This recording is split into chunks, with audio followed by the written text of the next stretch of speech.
relation f is defined by the relation f is defined by, कैसे defined कर रहा है कि fx इक्वल्स टू क्या दिया है, एक्स स्क्वायर और 3x है। एक्स स्क्वायर कब है, जब x की वैल्यू 0 से बड़ी है या बराबर है और 3 से छोटी है बराबर है। और 3x कब है, जब x की वैल्यू 3 से बड़ी है या बराबर है और 10 से छोटी है बराबर है। ये fx है। अच्छा gx क्या है, gx है एक्स स्क्वायर और 3x। एक्स स्क्वायर कब है, जब 0 से बड़ी है या बराबर है और 2 से छोटी है बराबर है, ठीक है। और 3x कब है, जब 2 से बड़ी है या बराबर है और 10 से छोटी है बराबर है। ये कंडीशन है, ठीक है। और हमें बताना है so that f is a function, हमें ये बताना है कि f तो एक फंक्शन है and g is not a function, g लेकिन इज नॉट अ फंक्शन, ये फंक्शन नहीं। अब जरा इस सवाल को कैसे करेंगे ये समझे, जरा कौन सा फंक्शन है कौन सा फंक्शन नहीं है ये निकालना है। अब देखना, सबसे पहले हम एक डायग्राम बनाते हैं। यहाँ पर हमने ये बनाया और ये बनाया।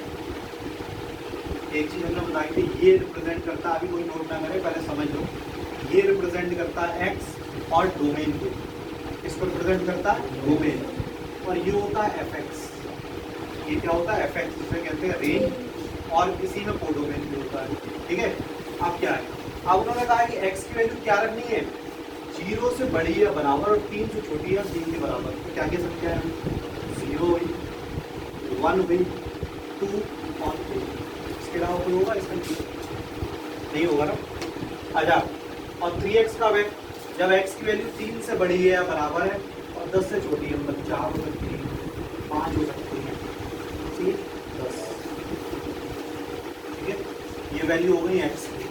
अब एक्स स्क्वायर क्या आएगा, मतलब अब 0 का स्क्वायर 0, 1 का स्क्वायर 1, 2 का स्क्वायर 4, 3 का स्क्वायर,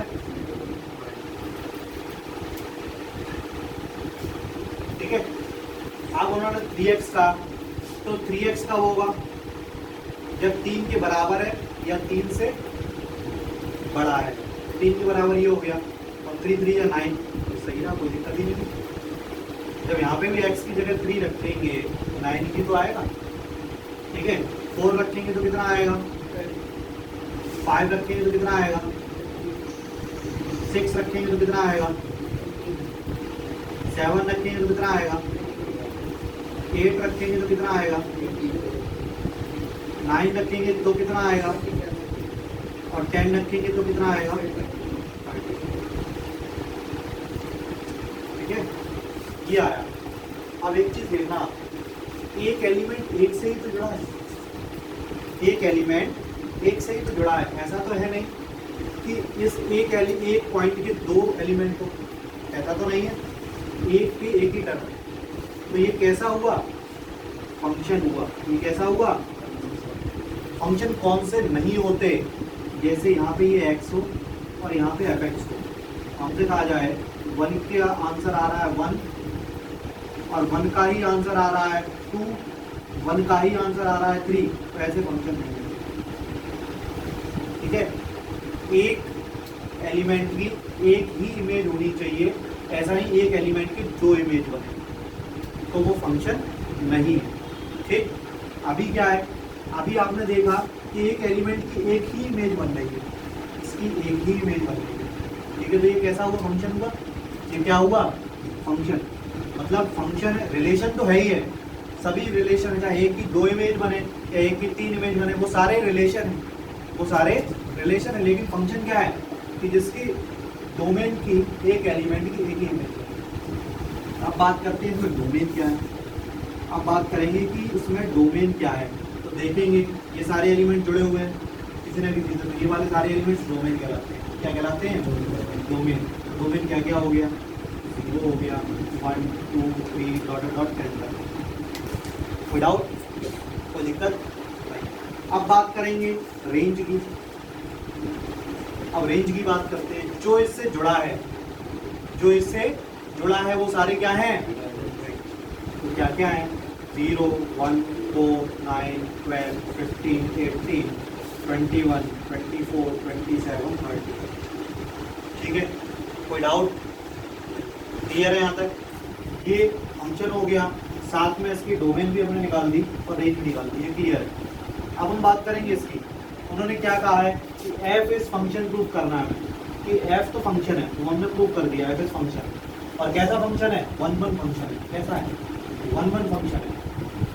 एक चीज और समझ लो जो कि आपके 12th में आएगी, लेकिन आप लोग इधर समझ लीजिए कि ये 1 1 फंक्शन है। 1 1 मतलब एक एलिमेंट एक से तो जुड़ा, एक एलिमेंट एक से जुड़ा, तो ऐसे फंक्शन 1 1 फंक्शन कहलाते हैं। और इसको और भी कहते हैं, इसको कहते हैं इंजेक्टिव। क्या कहते हैं, इंजेक्टिव। ये आपके अभी नहीं है, आगे आएगा, इसको इंजेक्टिव कहते हैं। दूसरा क्या होता है, दूसरा एक और होता है onto function. Onto function कैसा होता है, तो अगर जैसे ये एक दिया है एफ एक्स, या ये एक्स दिया है और ये एफ एक्स दिया है, बात ध्यान से समझना है। उन्होंने कहा कि यहाँ पे सारे नंबर 1 to 10 है, 1 से लेके 10 तक, ठीक। और उन्होंने कहा ये भी 1 से लेके 10 तक है, ठीक। और कोई फंक्शन दिया है f x equals to x square, तो 2 जुड़ा किससे होगा, 4 से, 3 किससे जुड़ा होगा, 9 से, बाकी तो और कोई जुड़ेंगे नहीं।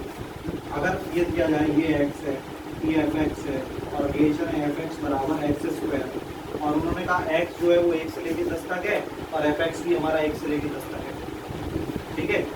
और तो जुड़ेगा कैसे, 1 का स्क्वायर 1 से जुड़ेगा, 2 का स्क्वायर 4 से जुड़ेगा, 3 का स्क्वायर 9 से जुड़ेगा, और तो कोई जुड़ेगा नहीं, ठीक है। इतना ही आएगा ना, बात समझ में आ रही है? तो अब इसमें हमसे पूछा जाए कि डोमेन क्या है, तो डोमेन हम बताएंगे 1 2 3। हमसे कहा जाए रेंज क्या है, तो रेंज हम बताएंगे 1 4 9, ये रेंज होगा। लेकिन एक चीज और होगी, कोडोमेन। तो वो कोडोमेन क्या होगी, ये सारे नहीं है, 1 2 3 4 5 9 10, ये सारे कोडोमेन, मतलब इस तरफ के तो दूसरे साइड के सारे एलिमेंट्स होते हैं वो कोडोमेन कहलाते हैं। क्या कहलाते हैं, कोडोमेन। अब फंक्शन ऑन टू होता है तब जब कोडोमेन और रेंज बराबर हो जाती है। मतलब इसका मतलब क्या हुआ, कोडोमेन और रेंज बराबर हो, यहाँ से ये सारे एलिमेंट कोई ना कोई से जुड़े होते हैं, किसी ना किसी से जुड़े होते हैं। अगर कोई ना सारे एलिमेंट किसी ना किसी से जुड़े हैं तो इसका मतलब ये सभी रेंज हो गए, ये सारे एलिमेंट किसी ना किसी से जुड़े हैं तो ये सारे रेंज हो गए, और यही सारे कोडोमेन भी है। तो अगर कोडोमेन और रेंज बराबर हो जाती है तो फंक्शन कहलाता है कैसा, ऑन टू फंक्शन। अगर कोडोमेन और रेंज बराबर हो जाए तो फंक्शन कहलाता है ऑन टू, जिसे हम सरजेक्टिव भी कहते हैं। क्या कहते हैं, सरजेक्टिव। और कोई फंक्शन इंजेक्टिव हो और सरजेक्टिव हो तो उसे हम कहते हैं बाइजेक्टिव। अब बहुत ज़्यादा कंफ्यूजन हो गया, क्या किया सब कुछ समझ में नहीं आ रहा है। हाँ, तो ये बाइजेक्टिव भी है, लेकिन इसमें अभी हम ऑन टू नहीं कह सकते क्योंकि उन्होंने ये नहीं बताया कि इसमें और भी एलिमेंट है कि नहीं। ये तो हमने रेंज वाले एलिमेंट्स लिखी है, हमने कंडीशन के हिसाब से तो लिखे हैं, हमें और भी एलिमेंट दे सकते। उन्होंने कोडोमेन के बारे में इसमें चर्चा नहीं चलाई, ठीक है, इसलिए हमने ऑन टू उसको नहीं किया, ठीक है। वैसे इधर डायग्राम में देखोगे तो ये 1 1 भी है और ये ऑन टू भी है, दैट मीन्स ये बाइजेक्टिव है। बात समझ में आई, ठीक है। तो ये बात थी हमारी एफ एक्स की, और ये ज़्यादा समझ में आया हो तो कोई दिक्कत मत करना, क्योंकि ये तो आपके 12th में भी है।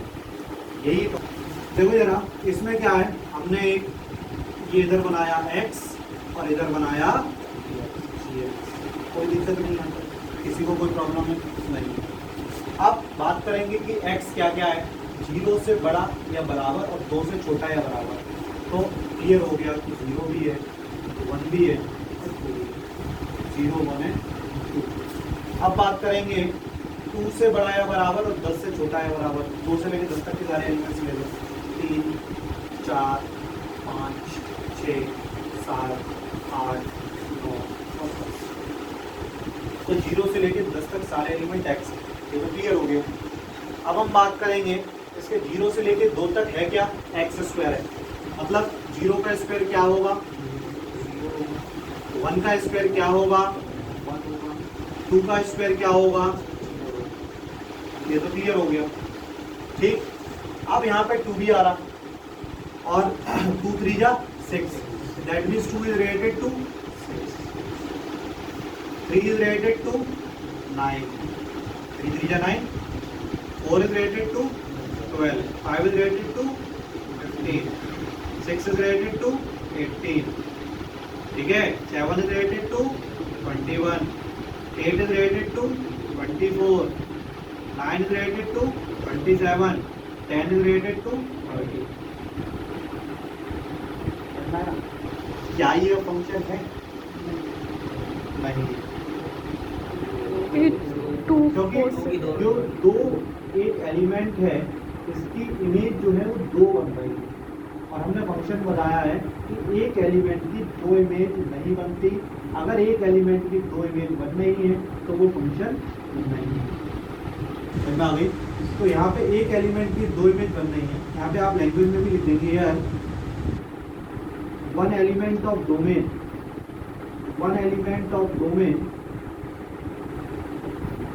that is to have 2 image या 3 इमेज भी लिख सकते हो आप इसको। कौन सी है वो? 4 and 6। So it is not a function, इसलिए ये फंक्शन नहीं है। Is that clear? समझ में आ गया? 2x square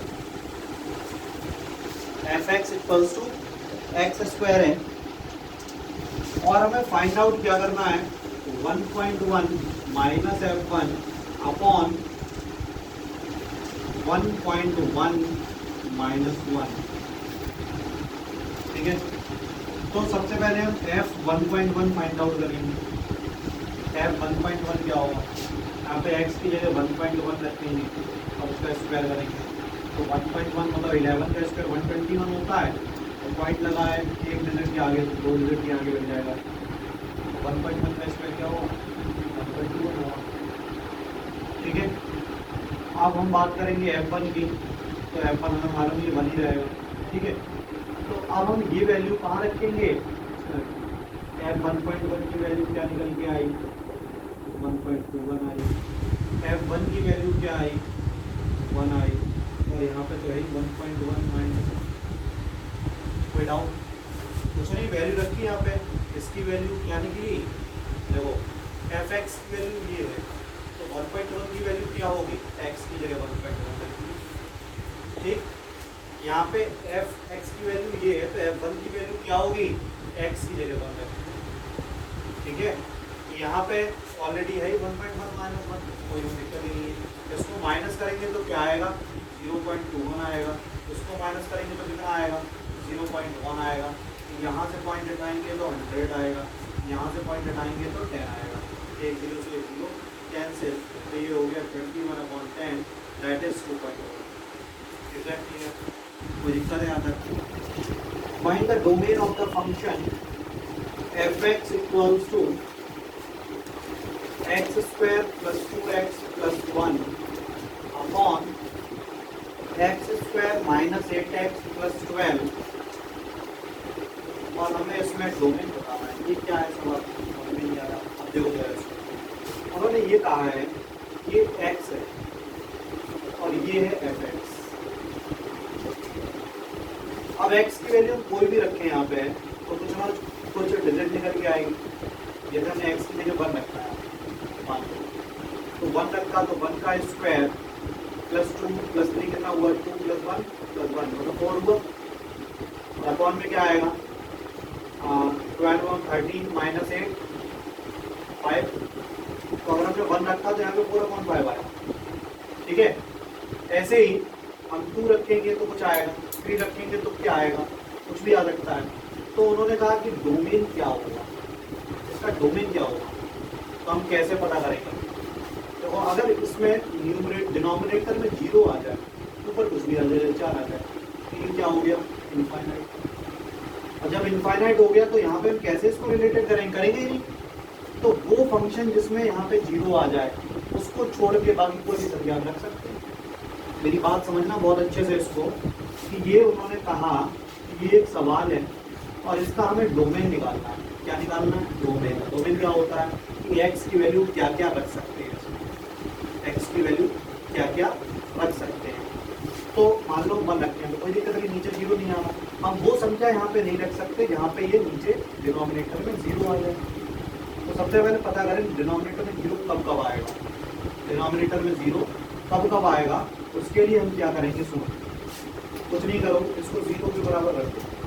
x square minus 8x plus 12 हमने 0 बराबर रख दिया और x की वैल्यू निकाल दो। तो क्या निकलेगी, 6 प्लस 2, तो x square minus 6x minus 2x plus 12 equals to 0। x common तो x माइनस 6 माइनस 2 कॉमन तो x minus 6 equals to 0। x minus 6 common ले लो तो x माइनस 2 इक्वल्स टू 0। तो x की वैल्यू 2 निकल के आई और वो क्या क्या थी, 6 और 2। मतलब x की जगह अगर यहाँ पे 6 रखोगे ना तो 0 आएगा।